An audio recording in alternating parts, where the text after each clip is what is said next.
അവസരമായിക്കൊണ്ട് പുറപ്പെട്ടാലോ വിഷമി. അതുകൊണ്ട് പിന്നെ ആരാ വേണ്ടതെന്ന് ചോദിച്ചു. അല്ലെങ്കിൽ പിന്നെ ആരാ? ഭീമസേനാണ് പറഞ്ഞിരിക്കേണ്ടത്. അപ്പൊ തപസ് ചെയ്യാനായിക്കൊണ്ട് പുറപ്പെടുന്ന ആൾക്ക് പ്രധാനമായിട്ട് വേണ്ട ഗുണം എന്താ? ക്ഷമയാണ് വേണ്ടത്. അല്ലേ? ഭീമസേന എന്തെങ്കിലും ഒന്നും ഇല്ലാതെ ഉണ്ടെങ്കിൽ അത് മാത്രമേ ഇല്ല. അപ്പൊ അങ്ങനെ തപസ്സിന് പുറപ്പെട്ടാൽ എന്താ ഉണ്ടാവുക?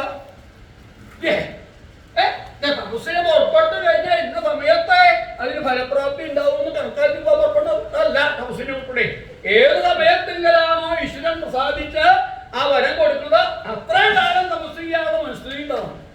അപ്പൊ അതിന് നല്ല ക്ഷമ ഉണ്ടായാലേ പറ്റുള്ളൂ. ഭീമസേന ഇല്ലാത്തതും അത് തന്നെയാണ്. അപ്പൊ എന്താ ചെയ്യാ?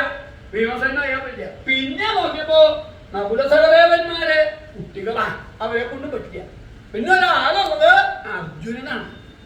അത് അർജുനൻ ഒരു കാര്യത്തിന് പുറപ്പെട്ടു കഴിഞ്ഞാൽ അതിന്റെ വിജയം തന്നെ പറഞ്ഞുള്ളൂ. അതുകൊണ്ടാണല്ലോ വിജയൻ എന്ന് പറയുന്നത്. പിന്നെയല്ലേ വിജയന്റെ സ്വഭാവം? വിജയൻ എന്തെങ്കിലും കാര്യം തീരുമാനിച്ചു കഴിഞ്ഞാൽ അത് നടത്തിയിട്ടായിരുന്നു. മറ്റുള്ളവർക്ക് ഉത്തരവുണ്ടാവും, അത് ശ്രദ്ധിക്കില്ല. വിജയൻ തീരുമാനിച്ചാൽ വിജയൻ തീരുമാനിക്കുന്ന പോലെ കാര്യം നടത്തിയിട്ടേ വിജയൻ പിൻവാങ്ങുകയുള്ളൂ.